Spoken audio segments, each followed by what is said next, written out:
were told that Liberians had this notion of a special relations with the United States. But the time for that special relations had passed. And the place for Liberia at this time was among its neighbors on the west coast of Africa. We were told this by the United States government.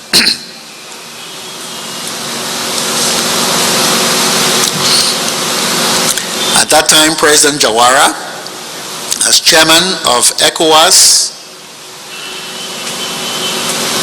in his effort to move this process, the peace process, presided over initiatives to bring Liberians together. He called Liberia at that time a slaughterhouse, and that as there was fire on the neighbor's house, the sub-region could not stand by.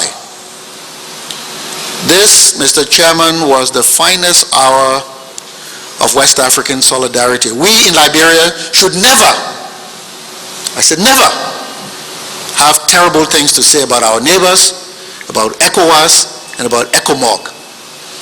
Because the people of this country who survived, good many of them, who stayed, owe their survival to the initiatives of this sub-region.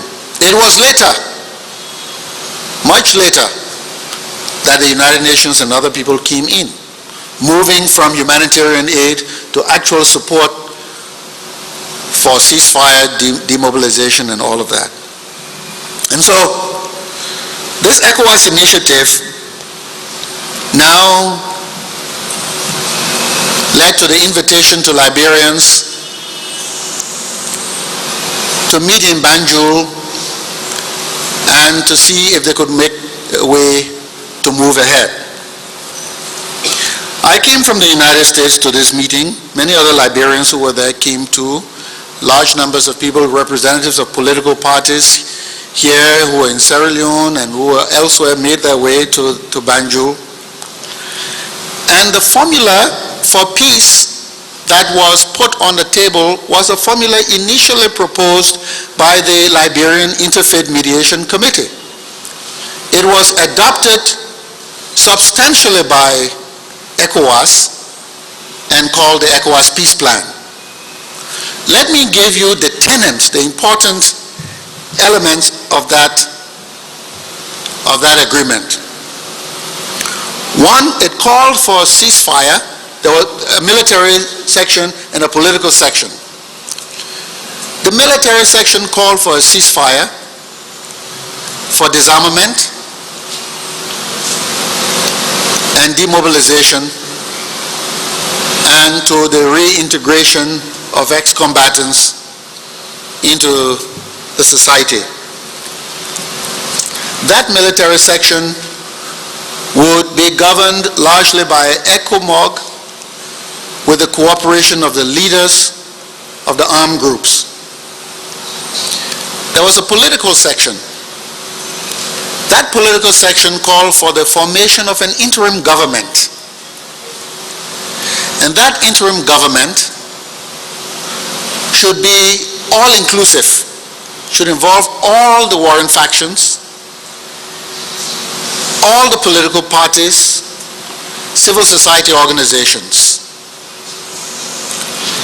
It should be headed by someone who would not be eligible to run in the ensuing elections. This is important. The person who headed the interim government was barred from being a candidate in elections that were supposed to take place. The interim government and the entire process was supposed to last for 6 months. In other words, in 6 months, there should have been disarmament and demobilization, and elections should have been held. This interim government was supposed to serve for 6 months. It turned out initially that every faction, warring faction, every political party, including then the party of Mr. Doe, not only supported but participated in this government. I would wager that this was easily one of the broadest based governments that this country has had. The only exception was that the NPFL rejected the idea. And so what was to happen next? The position of a second vice president was first reserved, of a vice president was reserved for the NPFL in case they wanted to come on board. We said, no, let's go on and have a vice president. But if indeed the NPFL is ready, let us reconfigure the government. And so we were taken on a conference circuit from capital to capital to capital in search of an agreement that the NPFL would sign on to. Meeting after meeting. First, Yamoussoukro. President Houphouët-Boigny held 6 meetings, or 5 meetings. Mr. Taylor said he wanted some forces. He didn't trust the Nigerians, he wanted the Senegalese. The Senegalese were brought on board. We agreed a timetable for elections. But before elections, the forces of ECOMOG, now having been reconstituted, should be spread across the country. Some of you will recall when those forces began to move up to Kakatai and beyond, there were resistance. But the Liberian people then began to vote with their feet. Large numbers of people from across the line started to flock this way. And we went on and on and on in search for a solution to bring the NPFL on board. By this time, as the fighting escalated and the NPFL was really determined, the casualties were mounting.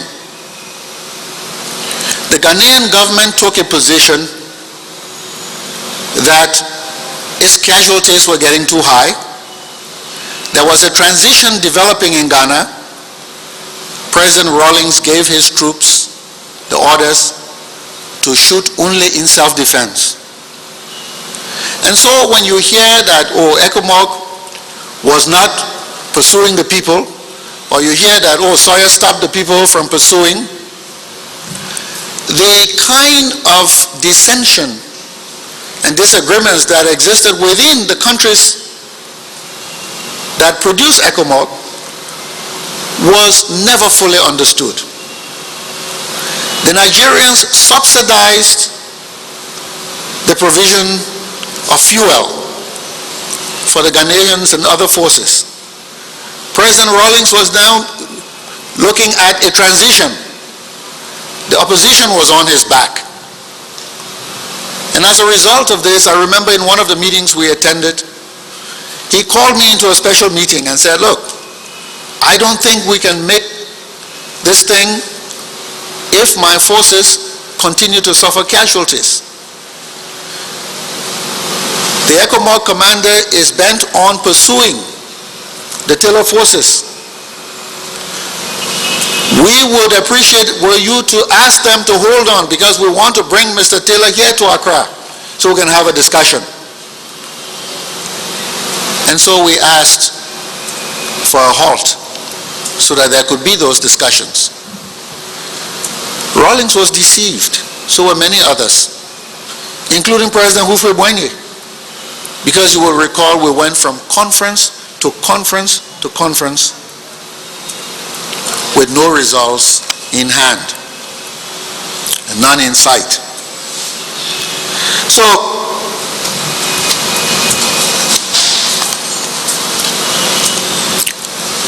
the interim government, therefore, continued long past that 6 months in this search to get the NPFL on board. And this never happened. But what did happen during this period of the stewardship of the interim government which I headed?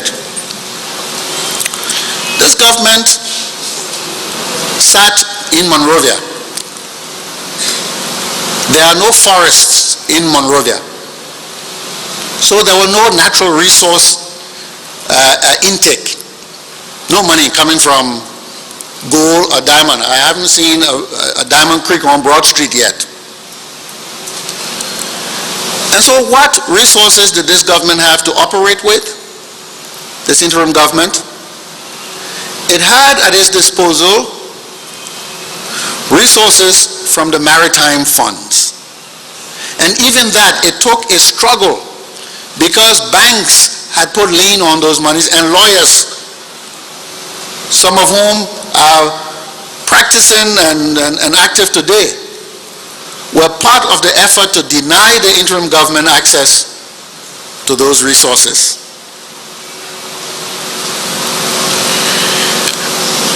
Those resources ranged at the time from something like 250,000 to about 500,000 a month. And what did we do with that money? We paid salaries. For those of you who were around and are old enough to know, when the interim government left office, there was barely an arrear in salary payments. Maybe 1 month, maybe 2 months, but not more than that. We kept our faith with the Liberian people. We paid salaries. If you recall, we had electricity. We bought fuel.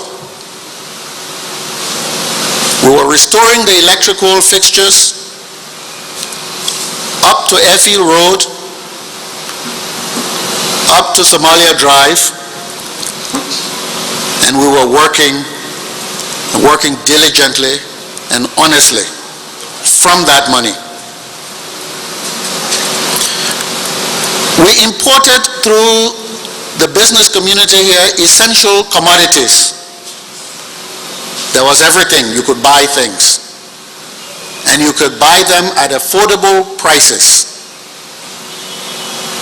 By the time the interim government ended, or before Octopus,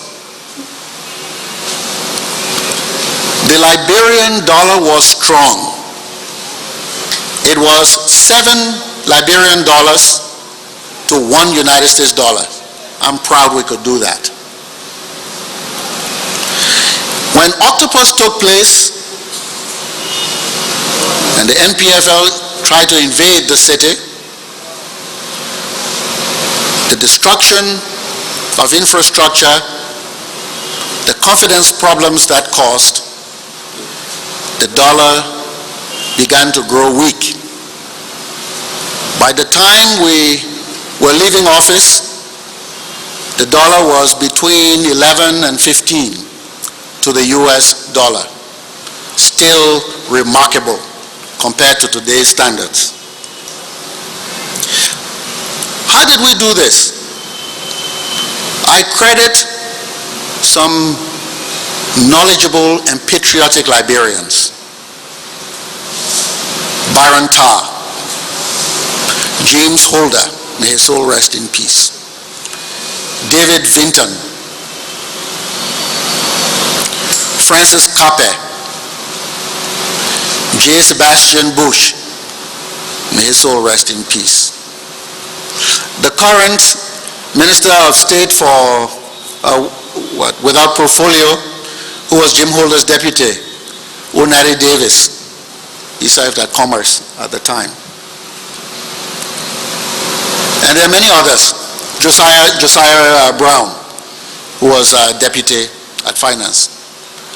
These people gave of their ingenuity, their skills, and their patriotism. They are not people who looted this country. In fact, let me tell you some more, because there are people who are mad at this accomplishment, because we're able to achieve this accomplishment by instituting measures that led to the change of the currency. We changed the banknote. We changed that banknote because banks around this country had been looted. There were people holding containers of money. The people who are the financial experts, they tell us that they did not, the bankers, they said they didn't even know how much money was in circulation. Banks had been robbed. Had we not taken that move, you would have needed a wheelbarrow load of money to buy a loaf of bread.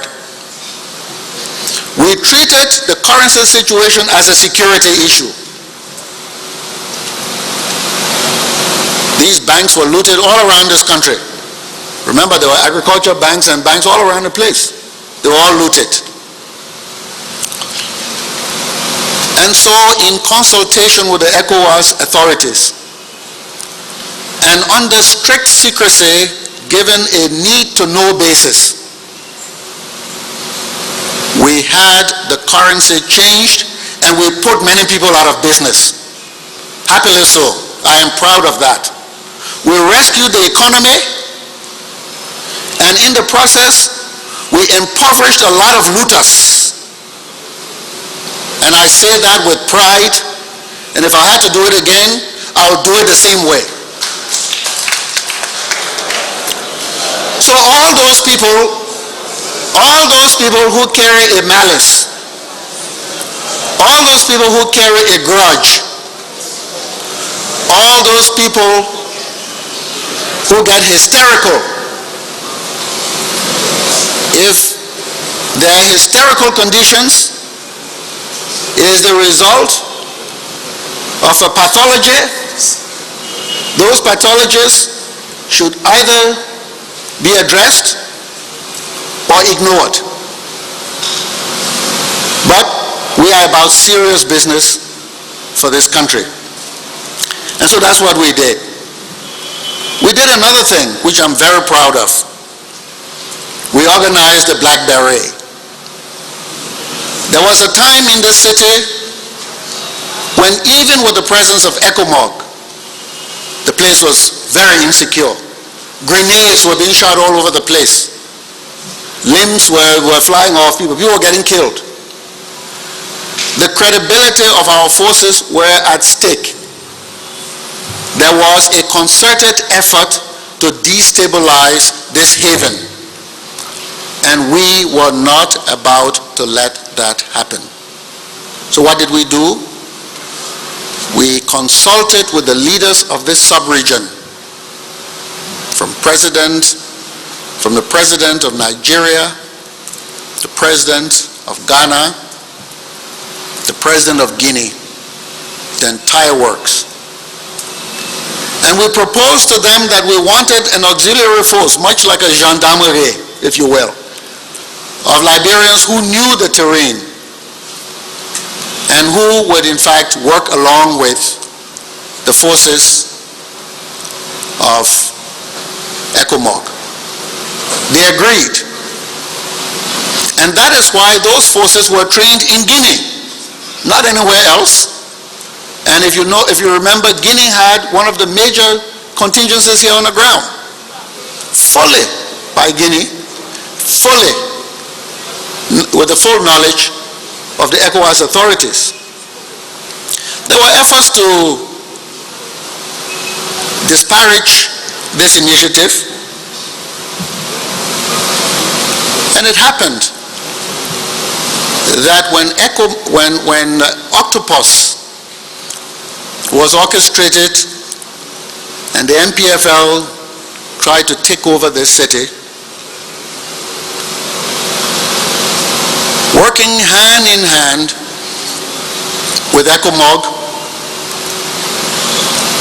and with the men and women of the armed forces of Liberia that still remained in Monrovia and cooperative,